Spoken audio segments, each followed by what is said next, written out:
All right, we're going to read some parts that may make you blush too. Marriage, Martin Luther said this, marriage is a school of character. I don't know how you feel about Martin Luther. It doesn't matter. I love that statement. Marriage, comma, is the school of character.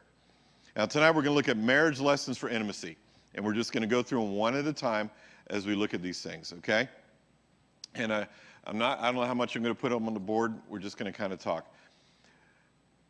If we want, and I say you meaning all of us, if we want intimacy in marriage, both emotional and physical, there's some things that we need to realize that Solomon and the Shulamite woman had that I think we've forgotten, or in the world has been corrupted. Okay? First one, using endearing terms for one another.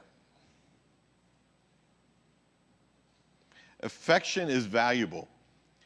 Expressive manifestations of one's love builds a healthy relationship. Let's look at something. Do you know that the word beloved is used 31 times in 8 chapters? 31. Imagine calling your spouse beloved 31 times a day. Okay? It would almost be like, in nowadays, relationships, it'd almost be kind of like overdone, right? Why not? Why can't we overdo it? Okay? She calls him also, let's look at it. Turn in chapter 1. I love this phrase. Look at verse 7. Well, let's back up. Let's look at verse 5. Oh, heck, let's go to verse 1. Here we go. The Song of Songs, which is Solomon's. May he kiss me with the kisses of his mouth, for your love is better than wine. And we're going to look at that one tonight, too. Your oils have a pleasing fragrance. Your name is like purified oil. That means expensive. Therefore, the maidens love you. Draw me after you and let us run together. The king has brought me into his chambers. We will rejoice in you. This is a chorus, remember that? We rejoice in you, be glad. We will extol your love more than wine. Rightly do they love you. And then she comes back and she says, I am black but lovely. O daughters of Jerusalem, like the tents in Kedar, like the curtains of Solomon. Do not stare at me because I am swarthy or very dark. For the sun has burned me. My mother's sons were angry with me. They made me caretaker of the vineyards, but I have not taken care of my own vineyard. We're going to talk about that tonight too. Tell me, O you whom my soul loves. Now think about that. Would you like to hear that from your spouse daily? There's another part. I was joking with Denise this week, and she would laugh at it, and she would call me, something else from the Book of Solomon, because there's one part where it says that your waist is like a thing of wheat, a sheath of wheat, and so a mound of wheat, a sheath, which is meaning sheath because they would tie them like this. Okay, so she had a very slim waist, evidently. I go, your waist is like a sheath of wheat, and then I would call her, oh, here comes my army of banners. Because it says that's what he calls her too. So all these names, and we were laughing with them, but we were having fun because there's nothing wrong with calling each other names like that and names of endearment. Why? Because compliment each other. Do not just think kind words of affection, say them. Compliments go a long way. Look at verse 8. Okay? Let's look at verse 7 again. Tell me, O you whom my soul loves, where do you pasture your flock? Where do you make it lie down at noon? For why should I be like one who veils herself beside the flocks of your companions? And then he says to her, if you yourself do not know, most beautiful among women, go forth on the trail of the flock and pasture your young goats by the tents of the shepherds. He calls her, oh, most beautiful among women. Look at verse 15. Look what he says to her. How beautiful you are, my darling. How beautiful you are. Your eyes are like doves. You catching this? This is how he's talking to her. So he's complimenting her. Look at verse 16. She says to him, how handsome you are, my beloved, and so pleasant. Indeed, your couch is luxuriant. The beams of our houses are cedars. Our rafters are cypresses. But she says, how handsome you are, my beloved, and so pleasant. She loves to look at him. So what does she do? She compliments him that way. She tells him. So how can we apply this? Just a short little thing. How can we apply it in our marriages? The uncomfortable part when you have to talk. What terms of endearment do you use for your wife? If you could hear some of the ones I hear in counseling. Whew. Or just go to Kroger. Go to Publix and watch how people talk to each other. Watch how they talk to their spouses. Mm-hmm. Mm-hmm. What's that? No, we don't. Because you may have little terms of endearment. You know, what's the one, babe? You know, now you, hey babe, you know. Paul Bunyan? Well, you know, you can get and look in it says in, was it 1 Peter where it says that Sarah called Abraham Lord, okay? And you know what this is? Fat chance that's going to happen, pal, right? Right? But tell me, please. Mm-hmm.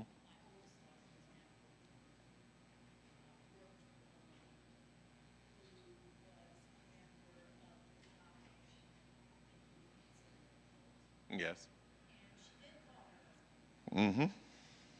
There are some very strong groups that really stress that for the women to call their husbands Lord. Yeah. And they must not be married to Latin women.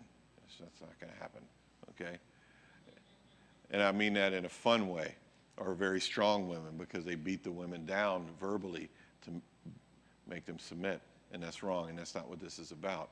And there's, you know, I'm not saying call each other beloved or sheaves of wheat and armies of banners and things of that sort. But the thing is that we need to have endearing terms. We need to compliment each other and express our love with words as much, if not more, than anything else. Because even though, you know, we have the thing called love languages now, this is their love language, and that's all fine and good. But in reality, over all of it, words carry the number one love language. Because if someone doesn't speak to you kindly, they can give you gifts all they want. Go, here, you stupid egg-sucking mule, take this gift. I love you. Is that going to work? No. You know? Or some other rough action. It's not going to work. But the thing is that we have words, and we take some lessons from the way we're going to see as we're going along in this, how Solomon and the Shulamite woman did talk to each other. I think we could have some strong marriages. I'm not kidding. If you could hear over the 40 years that I've been doing this at the counseling sessions, it would break your heart. And the way that people that are supposed to love each other talk to each other. And yes, it comes because of hurts and because of mistakes and because of, you know, tough times and all kinds of things. But actually, we really don't have to talk to each other that way. Mm-hmm. Right, I know that. Mm-hmm.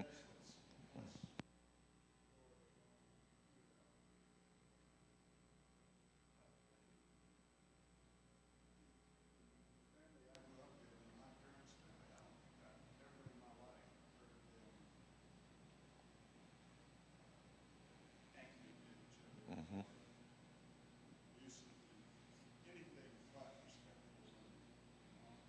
Mm-hmm. That's words of compliment. Yeah. Mm-hmm.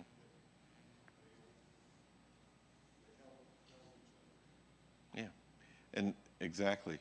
And well, I won't jump ahead. Let's look at the second one. Okay, the first one there we looked at is enduring, you know, using endearing terms for one another.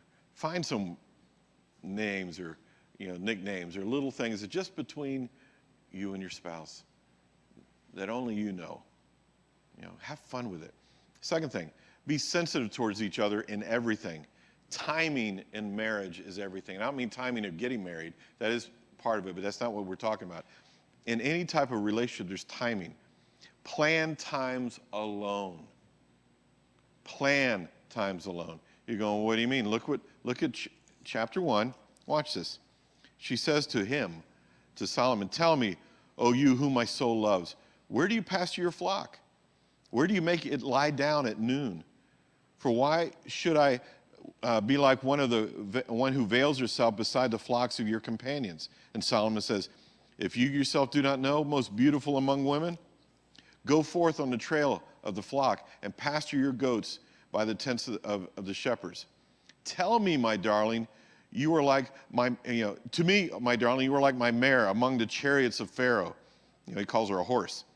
Your cheeks are lovely with ornaments, your neck with strings of beads. We will make for you, and then the chorus comes in, the girls come in. We will make for you ornaments of gold with beads of silver. And then she comes back. While the king was at his table, my perfume gave forth its fragrance. My beloved is to me a pouch of myrrh which lies all night between my breasts. My beloved is to me a cluster of henna blossoms in the vineyards of Engedi. How beautiful you are, my darling. How beautiful you are. Your eyes are like doves. How handsome you are, my beloved, and so pleasant. Indeed, our couch is luxuriant. The beams of our houses are cedars. Our rafters are cypresses. You know what she's talking about?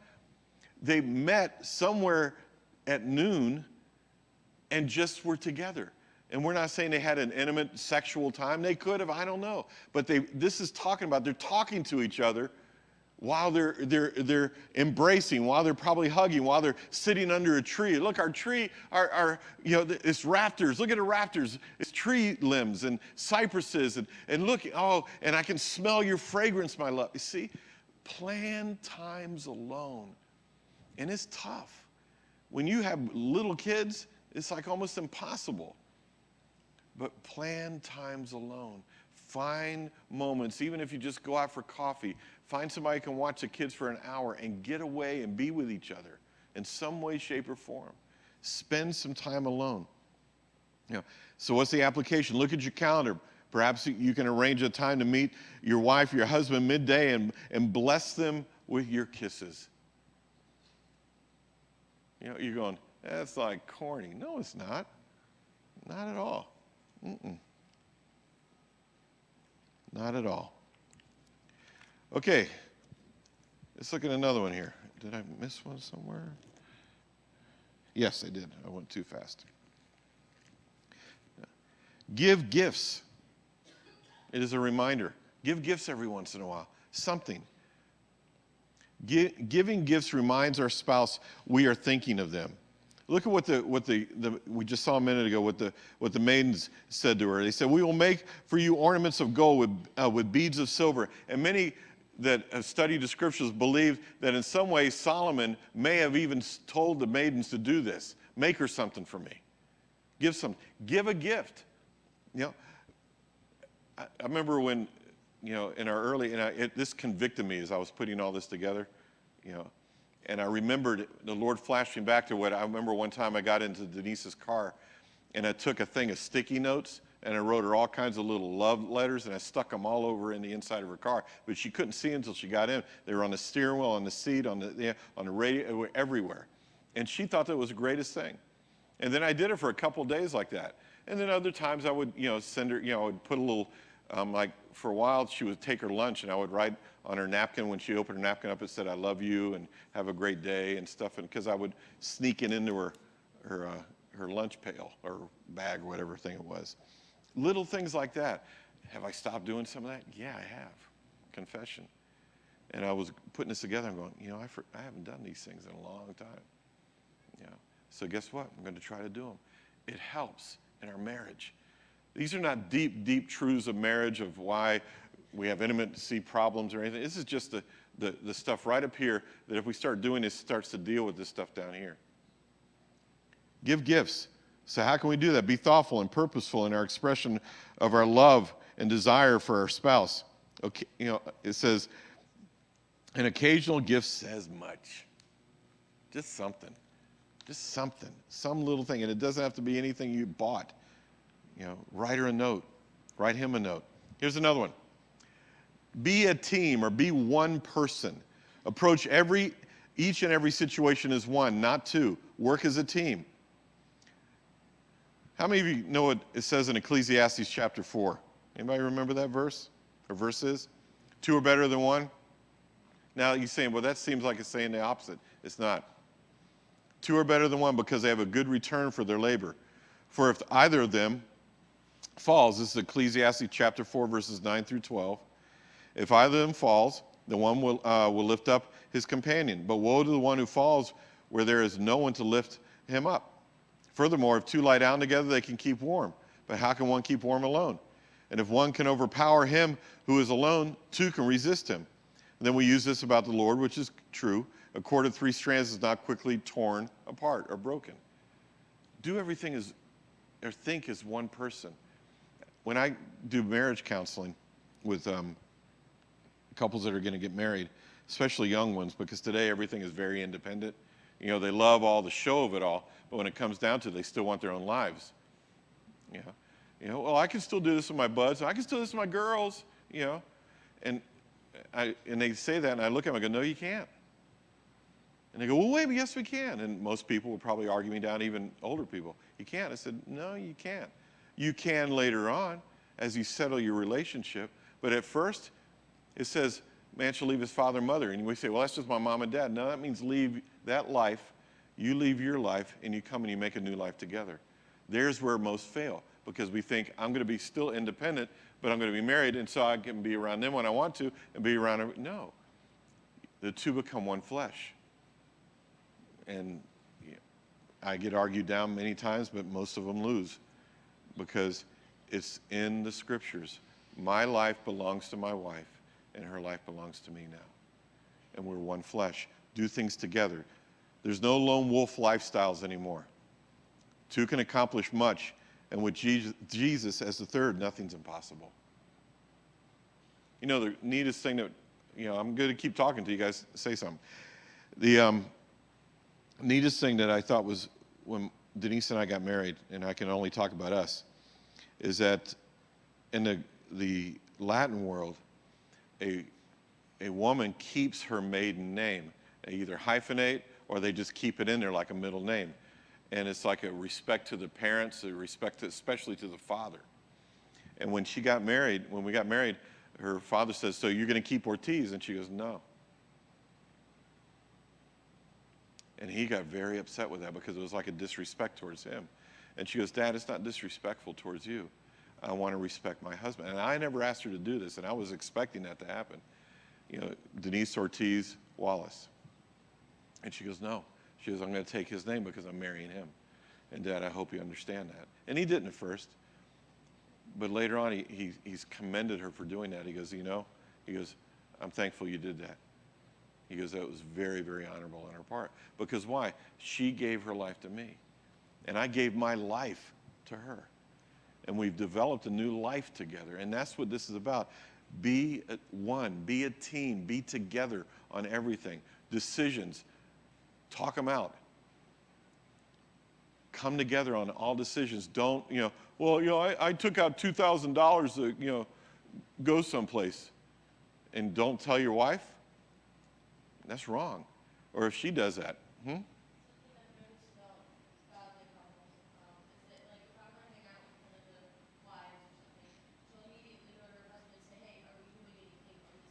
Excellent.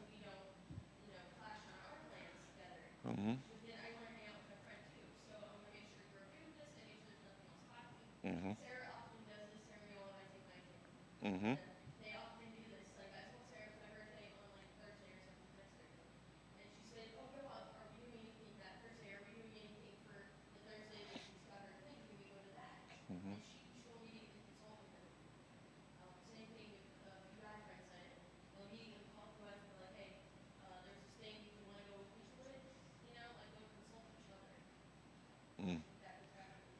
Excellent, excellent, excellent.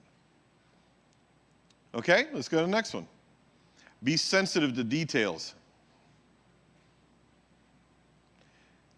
The two noticed each detail of each other. Be sensitive to the details in every area in your marriage. It's like this. This shoe or this shoe? This shoe or this shoe?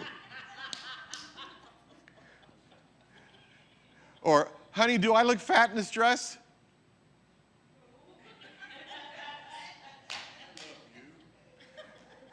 You look wonderful, dear. But you didn't answer my question. No, you look beautiful, dear. But that's not it. Do I look fat in this dress? You are gorgeous, hon. You're bad to the bone. I'm going to parade you in tonight wherever we're going. But do I look fat in this dress?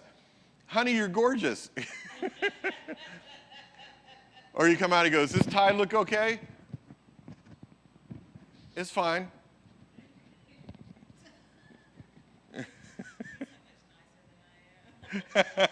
See? And now those are the fun details, but how if they don't ask you anything? Your husband or your wife walks out and you're getting ready to go somewhere, and you just go, you ready? And they're hoping for that little, you look really nice. Wow. You ready to go? You ready to go, hon? Yeah, that's only the wife says that to the husband. He usually go, did you change? Yeah. I put on my best pair of jeans. They look like the other ones. They're jeans. Yeah. And she'll come out all decked out and ready to go, and you walk out just, and she goes, you going like that? So if I said this, to Denise, she goes, that's remembering details. Are you going like that? But there's also the details of like, how about this? They get their hair cut and you don't notice. Whole brand new style. Yeah, how about a new color? Walker, I'm picking something up here, okay? Blonde is blonde no matter what box it was in, right? Okay. So let's look at something here. Okay, this is going to get a little descriptive, but look in chapter 4. Okay? This is Solomon talking to the Shulamite woman. How beautiful you are, my darling. How beautiful you are. Now let's stop. He just kind of said that earlier, didn't he? He just loves to tell her she's beautiful. How beautiful you are, my darling. How beautiful you are. Your eyes are like doves behind your veil. Your hair is like a flock of goats. Now, if you said that nowadays, it would mean what? That their hair is like this, right? Or in the 60s, the big poof. Your hair looks like Mount Heron, okay? But he says your hair is like a flock of goats that have descended from Mount Gilead. Now, I've seen that mountain. And if you would watch a herd of goats come out, it would just kind of flow. It would look like a river coming down. So we know what he's trying to say. But nowadays, these are not things that you would really want to say to your, honey, your hair looks like a flock of goats, babe. And then you hear this, chink. So let's keep going. Your teeth are like a flock of newly shorn ewes. That means they're naked, okay? Which have come up from their washing, all of which bear twins, and not one among them has lost her young, which means she had a full mouth of teeth. She didn't lose any, okay? All right? Your lips are like a scarlet thread, and your mouth is lovely. Your temples are like a slice of a pomegranate behind your veil. Your neck is like the Tower of David. Who would want your wife to say to your wife, boy, you got a big old neck, girl, don't you? That's the way you say it in Georgia. He says that your neck is like the Tower of David, built with rows of stones, which means she had what? Some kind of jewels on which are hung 1,000 shields, all the round shields of the mighty men. Your breasts are like two fawns, twins of gazelles, which feed among the lilies. Until the cool of the day, when the shadows flee away, I will go my way to the mountain of myrrh and to the hill of frankincense. You are altogether beautiful, my darling, and there is no blemish in you. Come with me from Lebanon, my bride.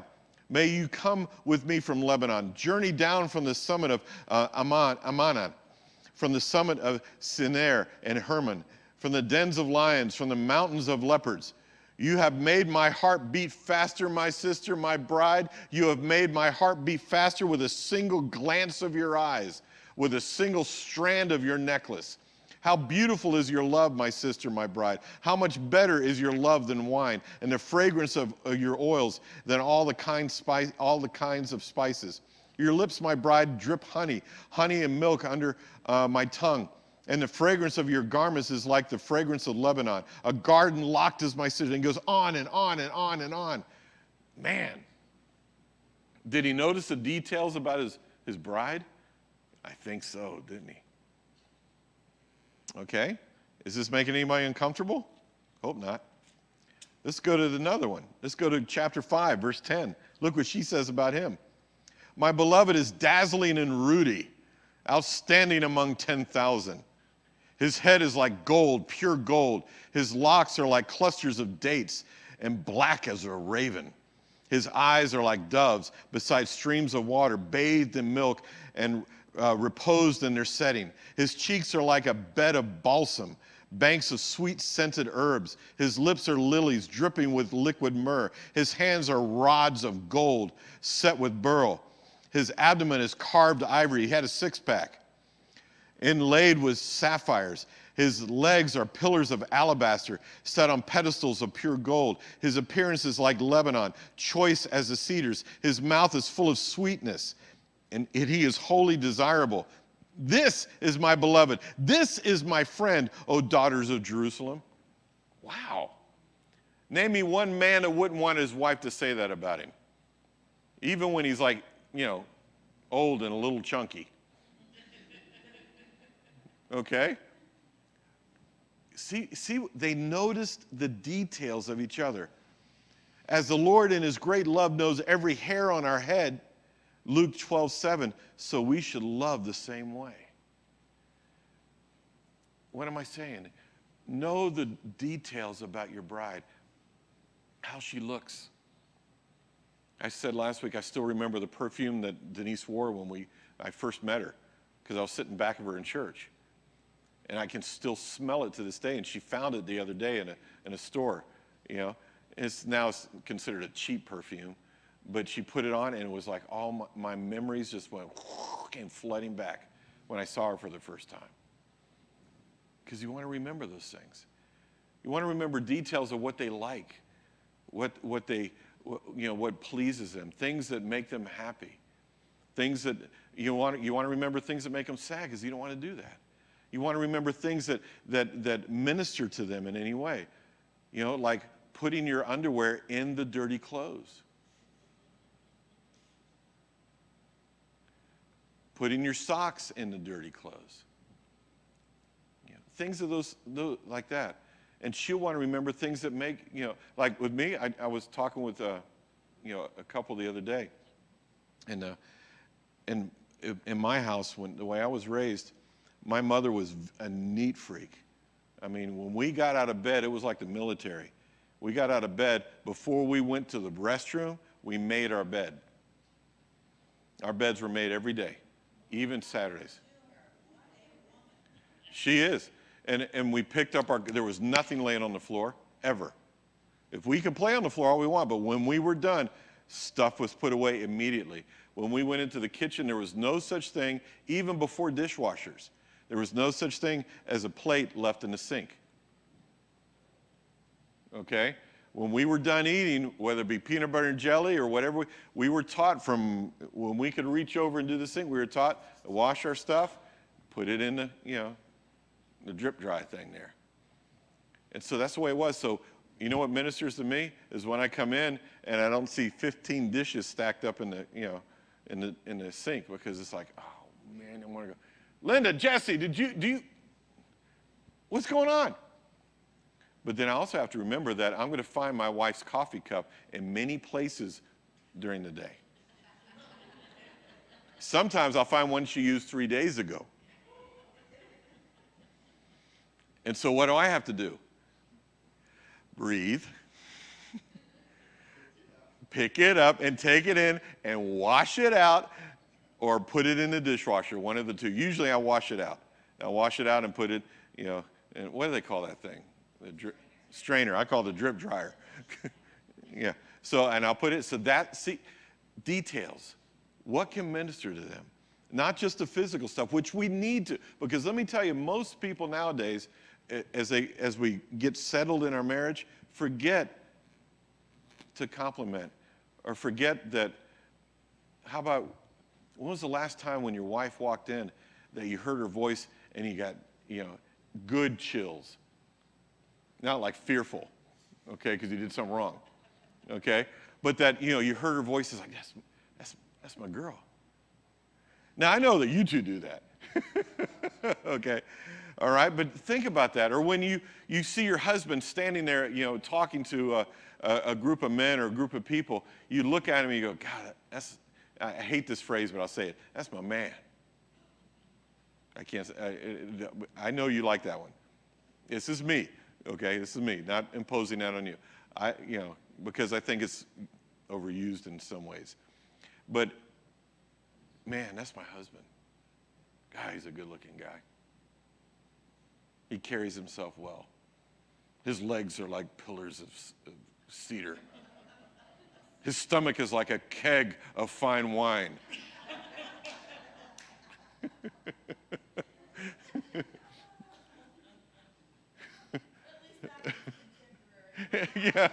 yeah, for this age group right here, right? That's why I tell the young guys, I don't need a six-pack. I got a keg, Bubba. I can carry more, okay? Even though I don't drink. So, these are the things we need to do. Remember the details. Be sensitive to the details of your spouse. Here's another one. Admire one another. You're going, well, that's what we're talking about. Yeah, but look at this, okay? Look at this. Look what she says in chapter 1 real quick about her man, okay? Look what she says about him. Your oils have a pleasing fragrance. Your name is like purified oil. Therefore, the maidens love you. Now, let me show you something. Honor with words. Say nice things about each other. Make words important in your love for each other. She loves his name. She loves the way he smells. She loves, to hear his name. Why? Because his name represents what? What would you think Solomon's name would represent to her besides king? From what we've read so far. What is his, when you hear that, and now we know the name of the Lord is a strong tower and all those kind of things, but right now we're just talking about just in a relationship. What, when you hear their name, why would she love his name? She loves him. Okay, what else? That's good. Yes. Good memories, okay? Yes. Comfort, security. A longing, belonging. Well, a longing too. We'll put that in there. That's good too. Okay? What else? What does his name represent? What else does it represent? Pride, yeah. Anything wrong with that? No. No. She likes his name.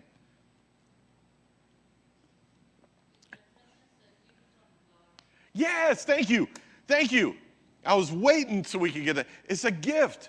Because when we think of that, when I think of Denise, I think of she's a gift. I prayed for her before I ever knew who she was. I prayed and asked God to give me the right woman. And he did. It would take a special woman to take me, okay? And she was my gift. And she still is. And that gift summarizes all that other stuff. The love. When you think of the name, you think of love. Think of security, safety, belonging, longing, all these things because of that gift. So remember that. They admire one another. Enjoy each other's name. Enjoy. When you think of it, may it bring, wonderful, wonderful thoughts to you. Here's another one. Next one, love like God. You go, well, how does that work out? Well, turn, chapter 8.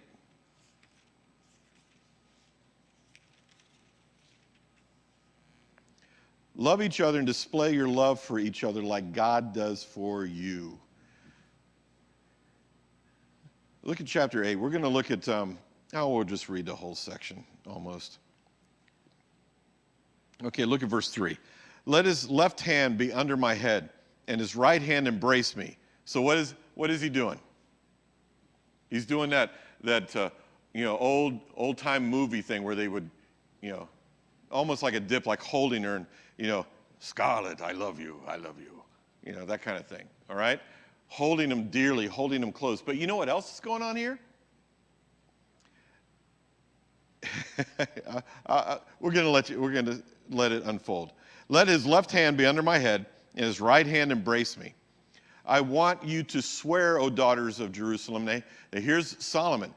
This was her in verse 3. Verse 4 is Solomon. I want you to swear, O daughters of Jerusalem, do not arouse or awaken my love until she pleases. Now, many believe in many translations it says, don't arouse love until a proper time or something. That's not what it's talking about. That's really is a very poor translation of it. He is saying, don't arouse, don't awaken my love, which means what? She's asleep. She's taking a nap. You're going, what do you mean? Watch this. It's so good. He says, who is this coming up from the wilderness, leaning on her beloved? That's the chorus. Beneath the apple tree, I awakened you. This is Solomon. There your mother was in labor with you. So her mother must have had her underneath this tree. There she was in labor and gave you birth. Put me like a seal over your heart, like a seal on your arm. For love is as strong as death. Jealousy is a severe shoal. Its flashes are flashes of fire, the very flame of the Lord. Many waters cannot quench love, nor will rivers overflow it. If a man were to give all the riches of his house for love, it would be utterly despised. What is going on here? In the context, most likely they were probably at that spot of the tree out in there, at noontime or something. She's asleep, and she fell and she just relaxed and was leaning against him, and he was holding her. And when she got up, her imprint of either her, maybe we'll just say this, like her ear or her face was here, and he felt that imprint on his chest while he's holding her. And so he's saying, now look at this. Look what he's saying. Put me like a seal over your heart, like a seal on your arm. For love is as strong as death. Jealousy is severe shoal. It flashes, it goes on and on. That seal means what? There was some type of imprint. Let your love be imprinted on each other. Let it be engraved. You're going, well, how does that apply? Did it not say that Jesus said, I believe it's in Isaiah, that he imprinted us, he carved us on his hands? Did he not seal us with the Holy Spirit? All these different things we can apply, but the whole bottom line is this. There was either his clothes were wrinkled, there was something that was left an imprint where she was laying while she was sleeping and resting and taking a nap during the afternoon or whenever it was. And he said, let your love be imprinted on me, engraved on me like that. Wow. That's like something that, one of those old actors would say in a movie with those really killer voices, So how do we apply this? May each other's love be imprinted on our hearts permanently, not temporarily. Here's another one. No one's talking on that one, so we'll just kind of let it go. Okay, remain loyal always. You know what loyal means when you think of, what does loyal mean, a definition of loyal? Not like a dog, but it's the same thing, but yeah.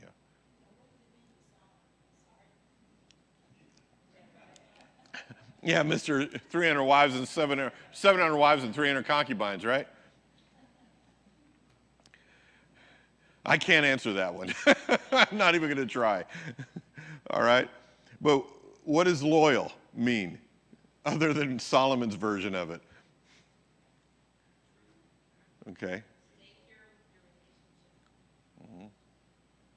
Okay.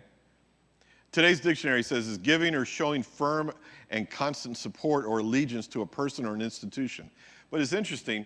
I downloaded this a long time ago because I used to have this dictionary. It's Noah Webster's 1828 dictionary. And I looked it up and it said one word for loyal or loyalty. It said fidelity.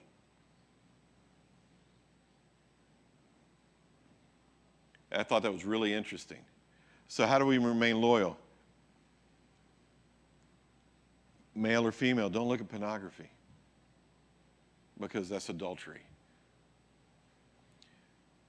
Don't get emotionally tied to any other person besides your spouse, which is easy to do sometimes. It happens to men and to women all the time.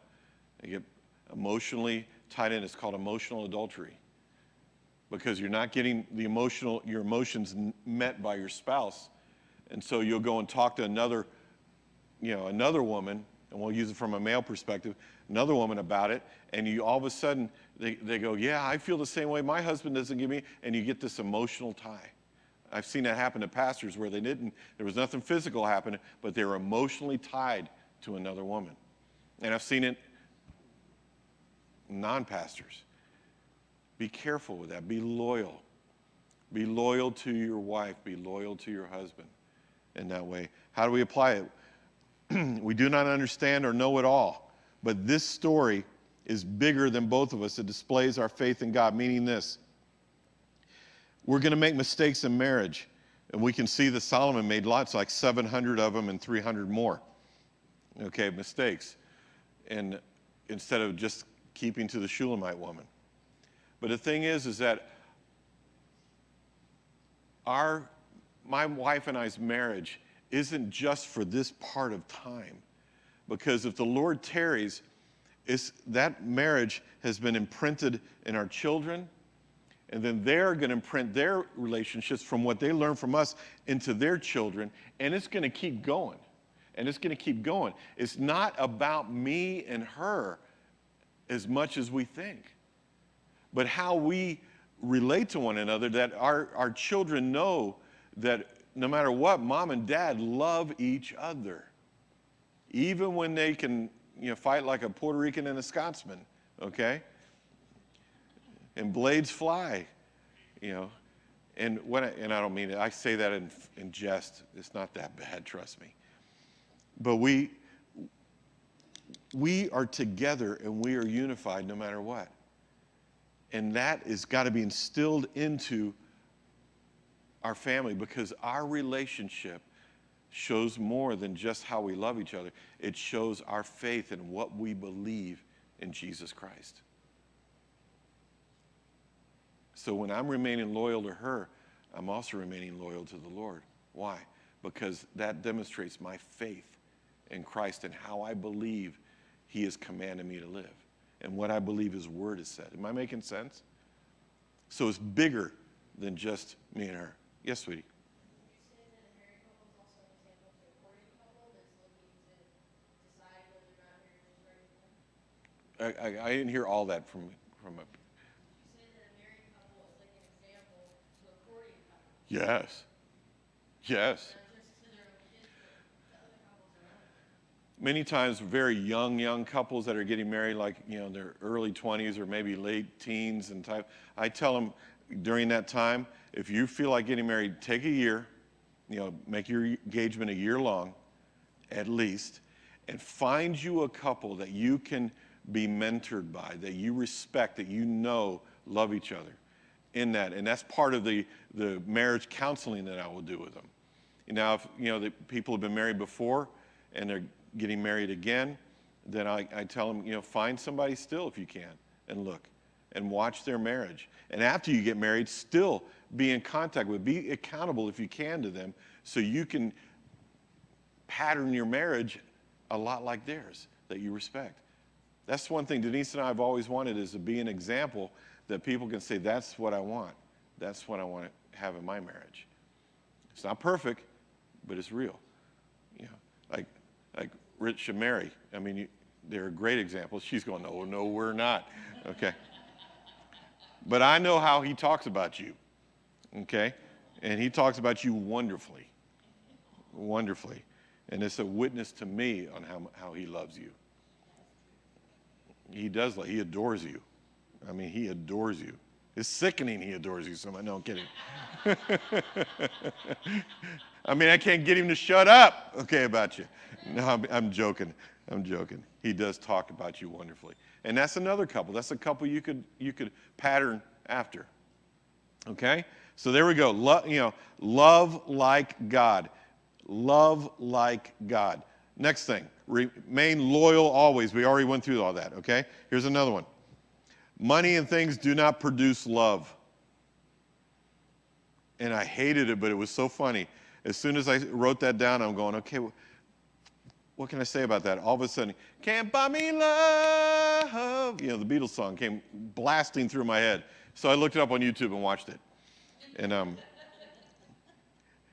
but it's an interesting song because that's what it talks about. I buy you a diamond ring, my friend, if it makes you feel all right. I give you anything, my friend, if it makes you feel all right.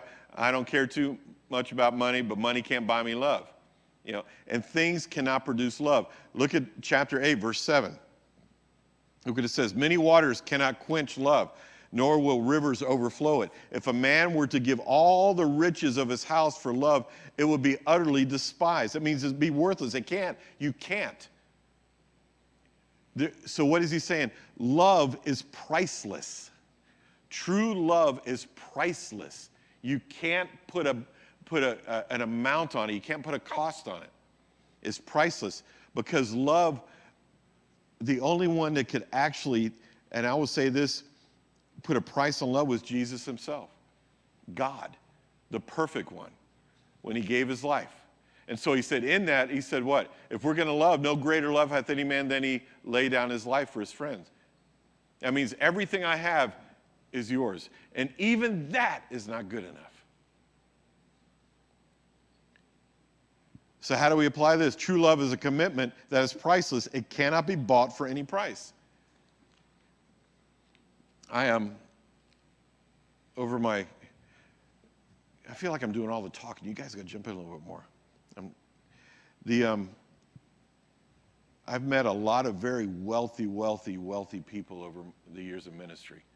And some of them had some of the greatest marriages because it wasn't based on the money, because they started out poor, as they would say. And as time went on, they built some things together, but they made a promise that it was not what they're going to base their life on. And you wouldn't even know half the time that they were wealthy. Then there's others that were very wealthy, and their marriages are in shambles, absolute shambles. And they were trying to buy each other, and they were trying to buy their happiness with things. Better cars, better house, better this, and it never worked. And we all know these things, because none of us in here that I know of is rich. If you are, come talk to me. We can talk about your tithing principle. Okay? No, I'm kidding. But none of us in here are rich, so we don't have to worry about that, But the thing is that don't think that, I was talking to somebody the other day that, and they made the statement, you ever heard this one, that grass is greener on the other side? And I said, no. I said, what do you mean? I said, it's only green over there because they fertilize it. And well, what do you mean by that? I said, are you fertilizing what you're doing right now? Are you putting your very best in it, trying to make it grow, taking care of it? No. I said, then that guy is, so why don't you do it to yours? If you go over there, you're going to mess up his yard. It was all an analogy, but he understood. Grass isn't always greener over there, but it gets very green where you're at if you take care of it and you do what you're supposed to do and fertilize that relationship. Give it the things it needs. Give it what it needs and raise that relationship up, because the things won't last long and things can't do it. Love goes further than physical attraction. The beauty of what is inside lasts longer than what is on the outside. Look at Proverbs 30. If you want, you can turn to Proverbs 31, verses 30 and 31. We know this. Charm is deceitful. Beauty is vain. But a woman who fears the Lord, she will be praised. Give her the product of her hands, and let her works praise her in the gates. 1 Timothy says, in chapter 4, verse 8, it says, but for bodily discipline is only of little profit, but godliness is profitable for all things, since it holds promise to the present life and also to life to come. So what does this mean? We're going to get old. We're not going to look as young as we used to. And strapping, the six-pack goes to a keg, and then it goes to 2 kegs if you don't watch it, okay? And hair turns gray, hair falls out, wrinkles come, cheeks sag, and we'll stop there, okay? We look different. Even though when we look in the mirror, I saw a picture of an older man looking in the mirror, and he was dressed in his tank top T-shirts, kind of like I got on. Okay, don't call them what they call them in the world. I hate I could say I hate that. And he looks in the mirror, and he sees a young guy that he was 21 years old with the same shirt on, looking back at him. And that's how we think. And you know what? Think of your spouse that way. Remember them like that. Treat them like they're still like that. Treat them that way. Because physical attraction, love is more than that. Love is, we're going to see in a moment what love is. Godly possession. Here's another one. A godly possession. What do I mean by that? This. A mature and healthy possessiveness creates a beautiful bond and a safety in the marriage relationship. Look at chapter 3. Look at chapter 3. Y'all okay? We still doing good? Okay, you're gracious. Look at chapter 3, verse 3. The watchman who make the rounds in the city found me, and he said, "Have you seen him whom my soul loves?" And I said, "Have you seen him whom my soul loves?" Scarcely had I left them when I found him whom my soul loves. I held on to him and would not let him go until I had brought him to my mother's house and into the room of her who conceived me. It goes on and on and on. The point is this. She says, scarcely had I passed them when I found the one whom my soul loves, and I held him and would not let him go. What happens many times in marriages, not many, well, let me say many times, but not all the time, is insecurity will bring a unhealthy possessiveness. Where are you at? Who are you talking to? I see young guys over and over again when they're walking with their girlfriend or their spouse, or when they're engaged and they're walking on, and some guy looks at them and maybe looks at them a little too long, and the guy bows up and goes, "Hey, what are you looking at my girl for?" And that's when the old guys want to walk by the young guy and go, and just keep walking. Because why? That's stupid. That's stupid. And then he turns and goes, "Were you looking at him? What did you do to make him look at you that way?" I've seen guys do this. Yeah. Yeah. And that's an unhealthy possessiveness. And then as they're getting older, and that may not happen as often anymore, but who are you talking to? What did you do today? Where were you? Why didn't you call me back? I called you. Why didn't you call me? And sometimes there's wives that do that to their husbands too. And there's many times that things have made them want to feel that way, that need to be healed and need to be talked about and need to be discussed and let go of or forgiven.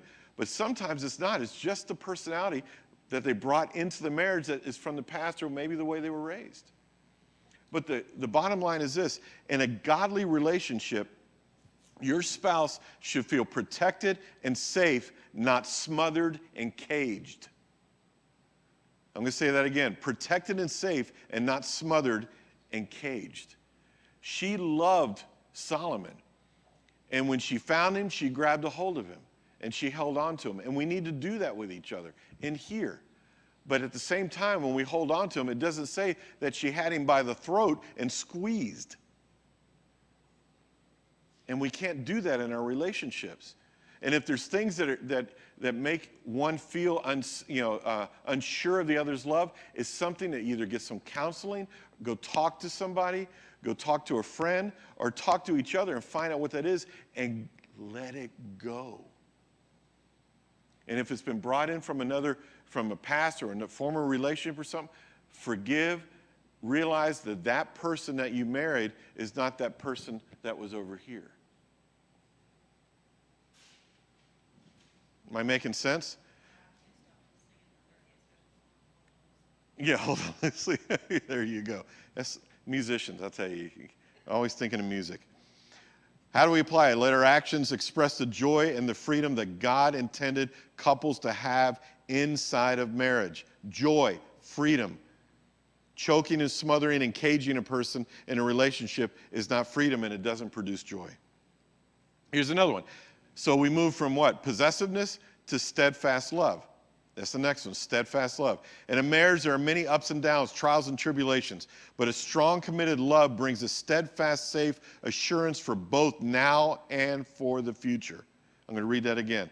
In a marriage where there are many ups and downs, trials and tribulations, but a strong, committed love brings a steadfast, safe assurance for both now and for the future.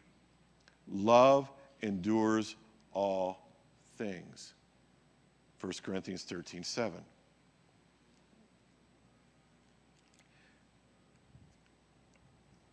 I have a friend who, when she was diagnosed with cancer, and she had a double mastectomy, and she's a very beautiful woman, very, very, very beautiful woman.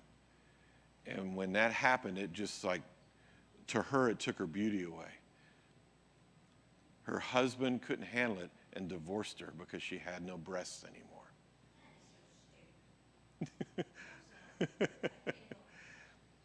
I agree with you.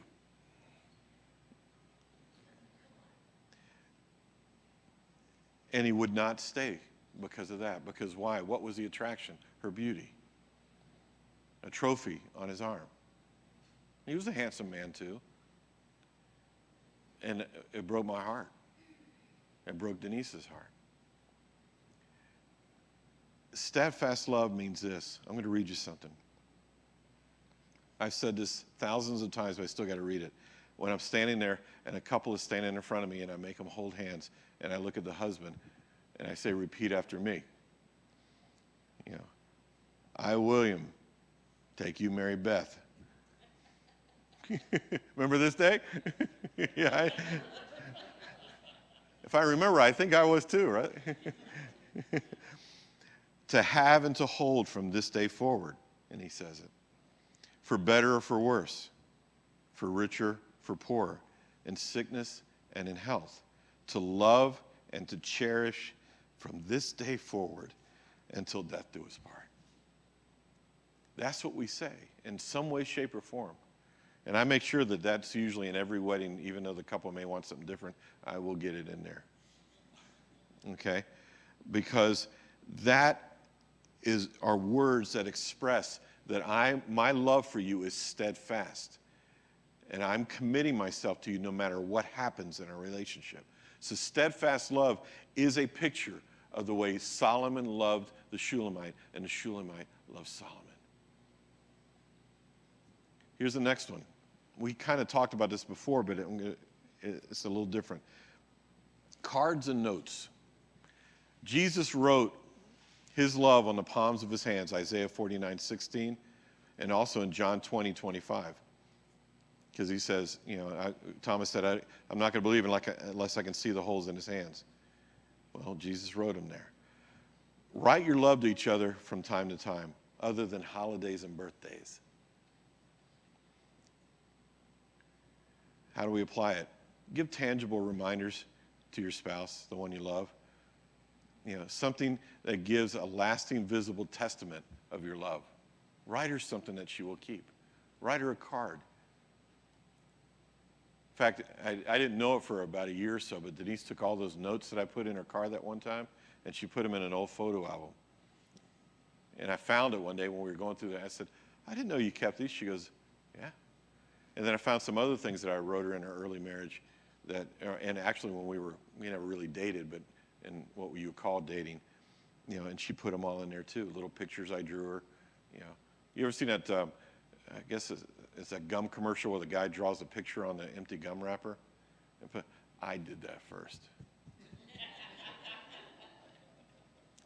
Denise has got it. I did that first.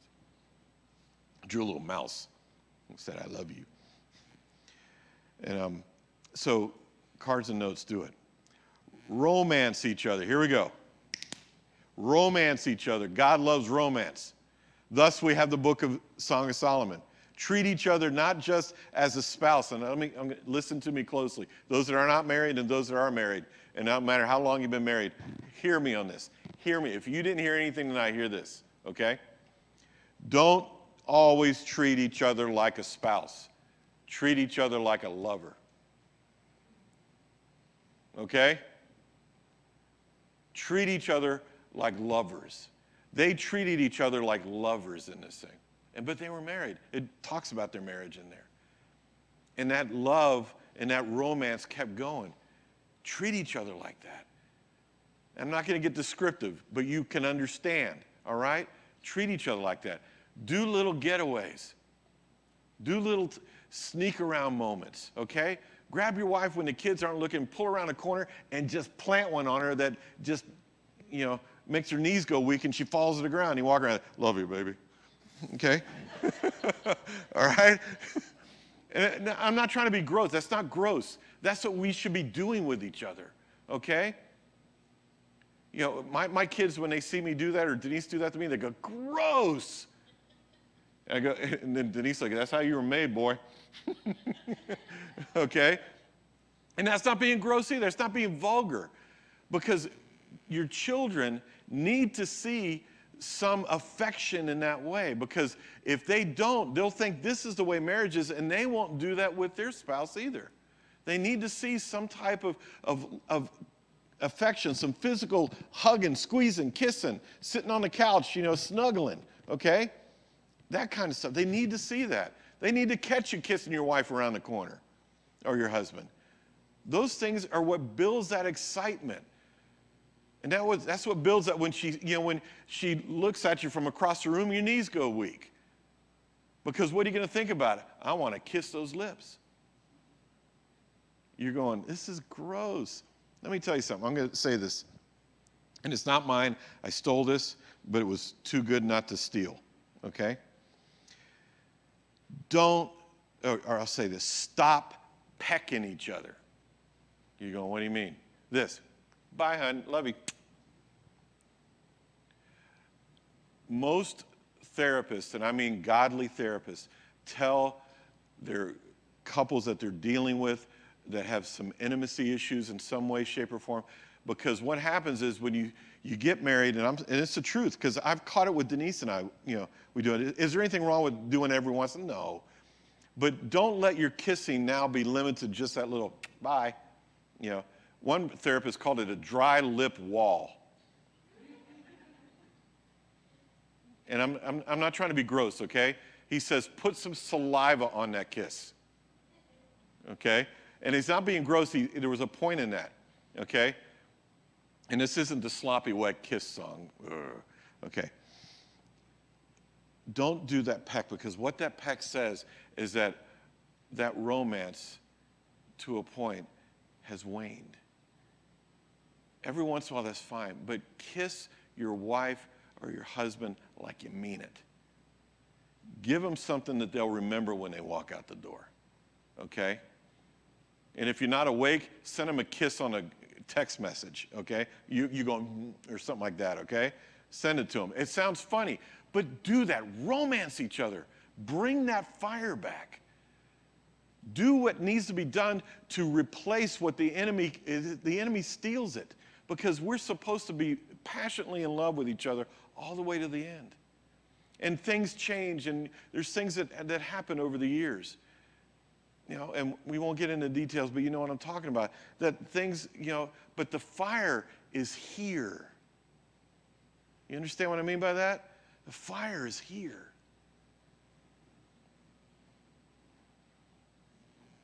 You know how uncomfortable I feel right now?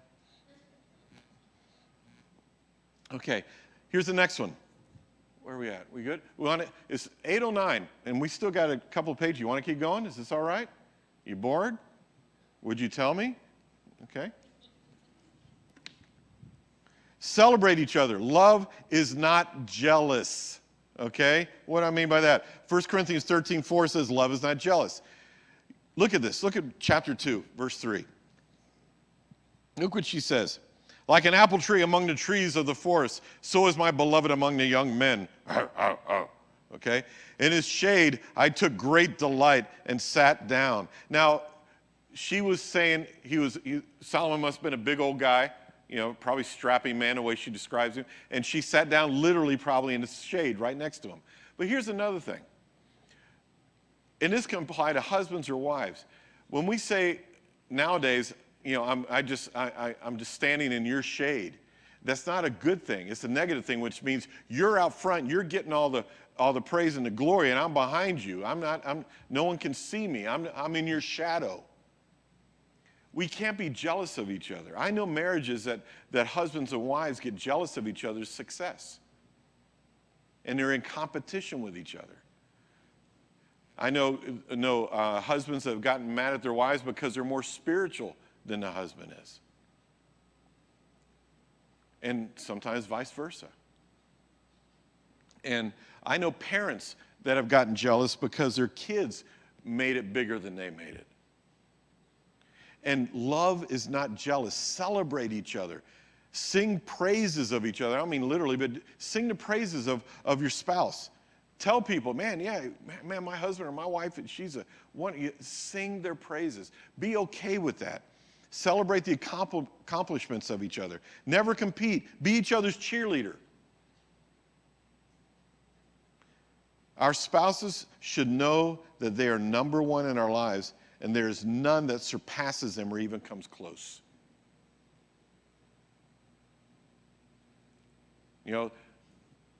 There's many men in the world, but he's the best. He's the greatest. That's why, it's really, I love it when, sometimes on Facebook I'll see when Lisa puts something up and she goes, my man, and she puts this big strapping picture of Walker, And I go, my friend. And she calls him my man, and that's why she went, hey, when I said that a minute, I can't stand that statement. And that's fine. That's their language, and that's great. Okay? And that's good. Do that with each other. Do that with you. I get people get mad, don't like it when I sing Denise's praises and say things about her on Sunday mornings and stuff. They go, God, Denise. Okay? That's right. When you can measure up, I'll sing your praises too. Okay? Let each other know that you like them. Like them and love their accomplishments and praise them. Guard your love in your marriage. It is the little things that are forgotten that erode the foundation of our marriage. Guard your marriage. Look what it says, Song of Solomon, chapter 2, verse 15. She says to him, catch the foxes for us, the little foxes that are ruining the vineyards, while our vineyards are in blossom. Now, how can we apply that? There's a phrase there, while our vineyards are in blossom. What would you think that would mean? I'm not talking about vineyard churches, because there's little foxes that destroy those too. When the vineyards are in blossom, what? Bada bing, bada boom.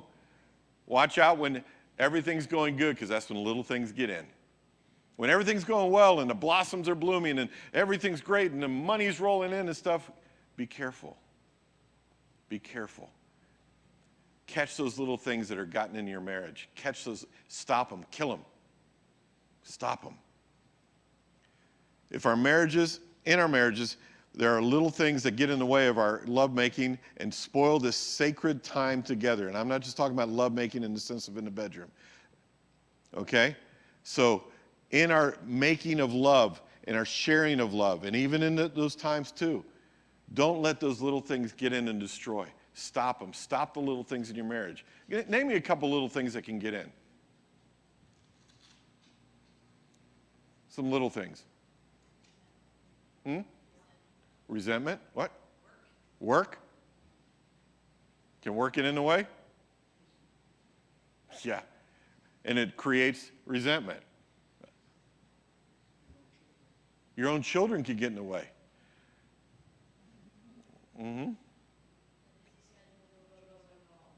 Busy schedule, go all the time?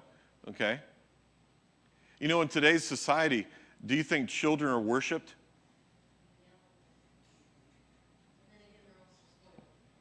Sometimes. In the way that the society has changed, and even the secular world is saying that children are worshiped now because everything revolves around the children. And the husbands and wives sacrifice everything in their life, even their marriages, to a point to get the children into the best schools, the best way, best jobs, best this, best that, and they do all this stuff, and they lose their marriage in the midst of it. And so when the kids are finally gone, they've got nothing left for each other. And so we worship our children? No. Should we love them? Yes. And so children can get in the way at times. If we don't make times where we're away from the kids a little bit and have a time together, or when we can get them down early to bed and say, stay there. And, okay, stay there. And then you guys go have a moment where you drink a cup of decaf coffee or something like that and just, how's your day gone? You saw how my day went.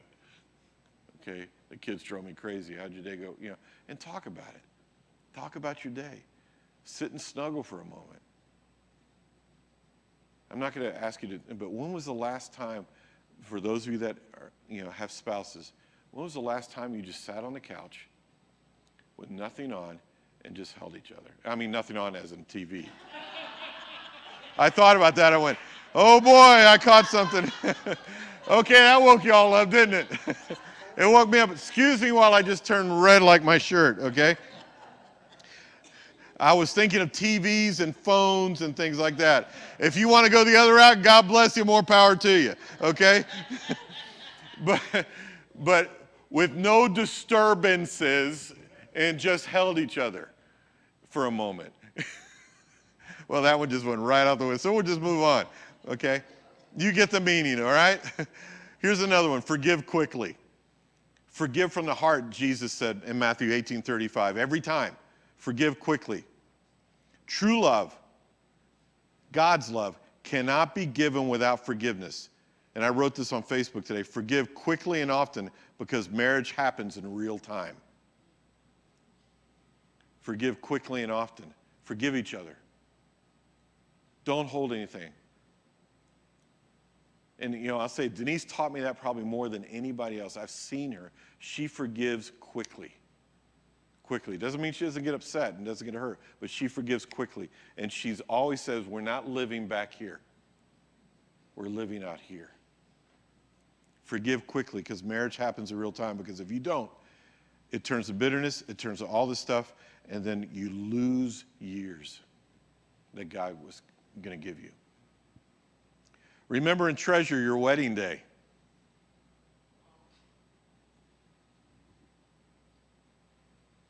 Let your heart dwell on the goodness of God to you on that special day. You know why? Because what Angel said. Because you were given as gifts to each other.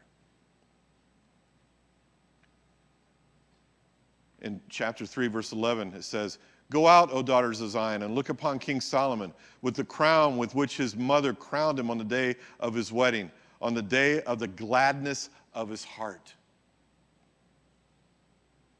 Remember that. Next, I'm going to move along. No fear. Do not let insecurity interfere with your marriage. Insecurity can eat away at any relationship. Build each other up and always affirm your love for each other, as stated in all the stuff above. In fact, in chapter 1, verse 6, she says, do not stare at me because I'm swarthy, which means she was very dark, for the sun has burned me. There was an insecurity there. And we all bring insecurities into marriage. What I tell people in marriage is this. When they're going to get married, a lot of times nowadays in our culture, everything is, I got to be transparent. I got to be real. I got to tell them everything. I tell people, I say, listen, if you had relationships before,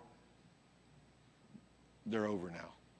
It's not anything you got to be bringing up in your marriage and go, I got to sit down and tell you what happened and how many girls I slept with and how many, you're a believer, is forgiven. When you confess is forgiven, leave it alone. Let it die in the past. Don't dig that grave up. Leave it alone. Because when that happens, insecurities start coming into the marriage. Insecurities start coming in. Well, maybe I'm not as pretty as her. Or maybe I'm not as handsome as him. Maybe I'm not as good a lover as so-and-so. And all these things start creeping in. And if there's not some type of affirmation, then they build up. And I'm talking to you from experience of sitting and hearing these things. And they build up and they build up and they build up, and then the massive insecurities start happening. And then that romance and stuff starts going like this. And then you need a lot of inner healing later on. You need a lot of, got to do a lot of work.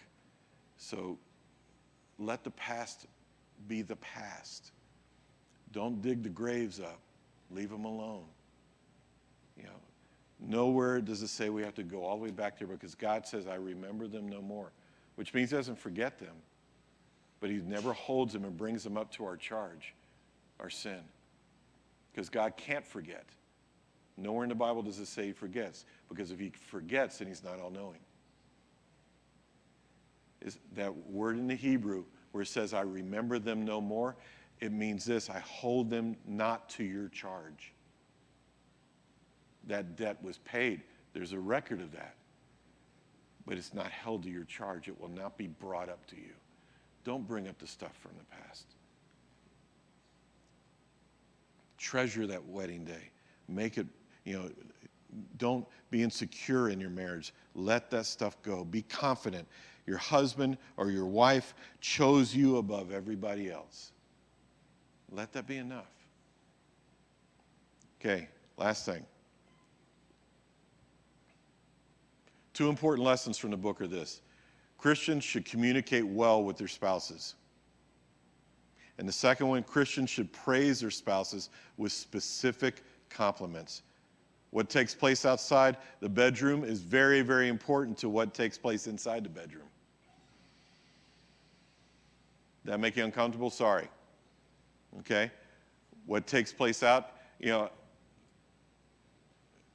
this is nobody here, this is from years ago in a counseling situation. The husband was saying, well, we don't have sex a lot. And he was really upset about that, like most men are, okay? And I don't mean that mean. And the wife turns to him in the counseling session. She goes, you want to love me at night? You better start loving me in the morning by the way you treat me.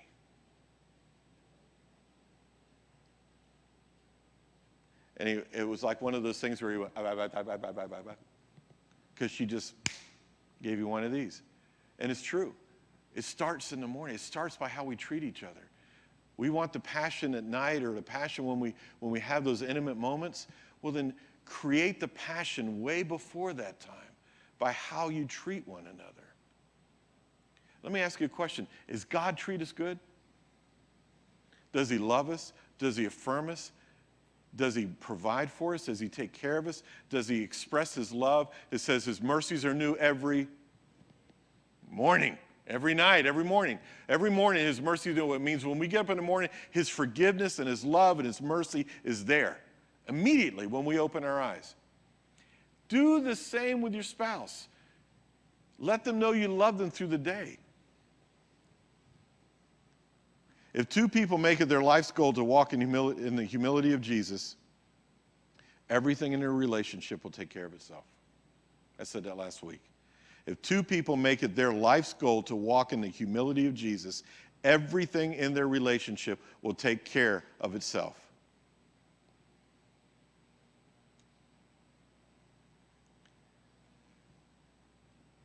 Can I pray a prayer over us for those of you that are here?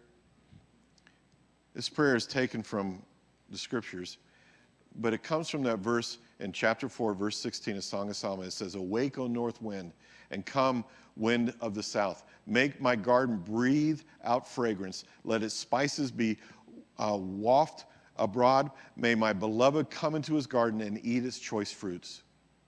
And I did a little research. The north wind, from what I understand in Jerusalem, in that area, it was a very harsh wind when it would come down. It would blow so hard it could clear things and get them out. It like a hurricane type of wind. And let me tell you, when we were standing on the Sea of Galilee a couple of years back, and we watched the storm roll in from the mountains, and it blew so hard that people's umbrellas were flopping the opposite way. Some lost their umbrellas. It blew it right out of their hands. And I'm standing there with my raincoat going, yeah, on the side of the Sea of Galilee, enjoying it and watching the waves start crashing and the rain came down really hard.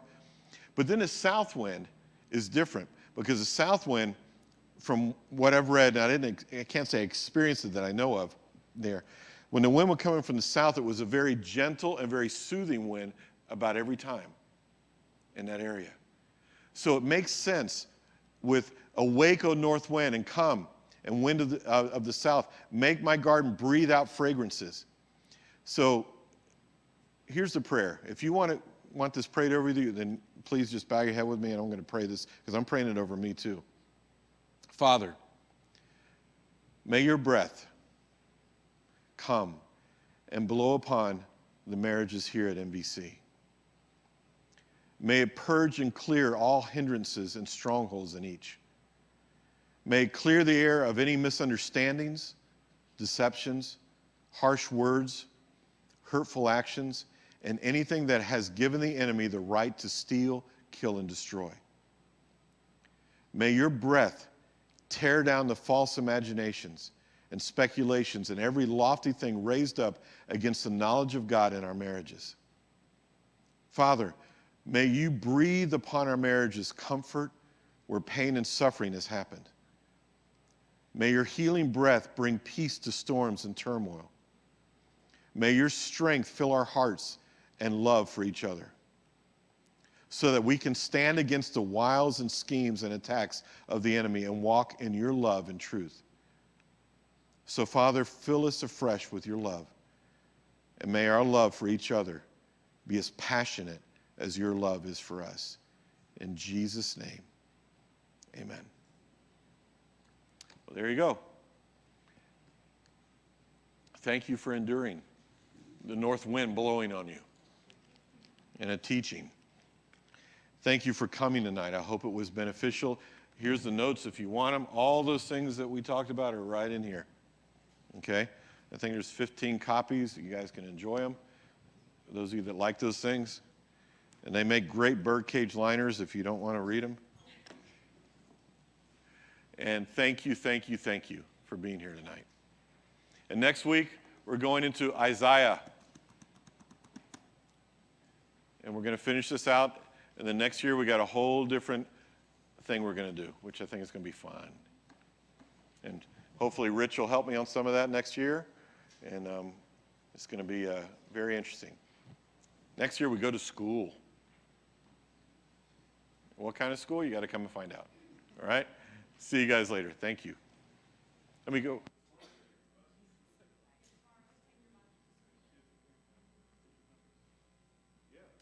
Tomorrow is take your Bible to school day, or take your school to Bible day. So